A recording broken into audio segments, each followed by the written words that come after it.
এই ভিডিওটি নয় কোনো দুবাই, নয় কোনো আমেরিকা, না কোনো চীনের। এই ভিডিওটি ভারতবর্ষের দিল্লির একটি টানেলের ঘটনা। হঠাৎ চলন্ত গাড়িতে আগুন লেগে যায় টানেলের ভেতরে, এবং টানেলের ভেতরে যদি কোনো গাড়িতে বা কোনো রকম অগ্নিসংযোগ হয় তাহলে সেখানে দমকল পৌঁছাতে পারে না, কারণ সেখানে অনেক জ্যাম শুরু হয়ে যায়। আর অন্য কোনো রাস্তাও থাকে না টানেলের ভেতর পৌঁছানোর জন্য।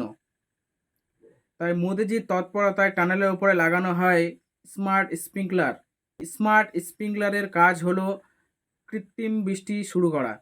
গাড়িটিতে আগুন লাগায় টানেলের ভিতর শুরু হয় স্মার্ট স্প্রিংকলারের কৃত্রিম বৃষ্টি বর্ষণ, এবং কয়েক মিনিটের মধ্যেই গাড়িটির আগুন নেভানো সম্ভব হয় এবং বড়সড় দুর্ঘটনার হাত থেকে সবাই বেঁচে যায়।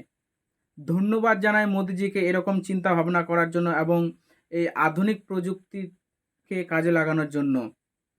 আমরা চাই এইভাবে আরও ভারত নতুন রূপে সেজে উঠুক মাননীয় প্রধানমন্ত্রী শ্রী নরেন্দ্র মোদীজির নেতৃত্বে। জয় হিন্দ, বন্দে মাতরম, ভারত মাতা কি জয়।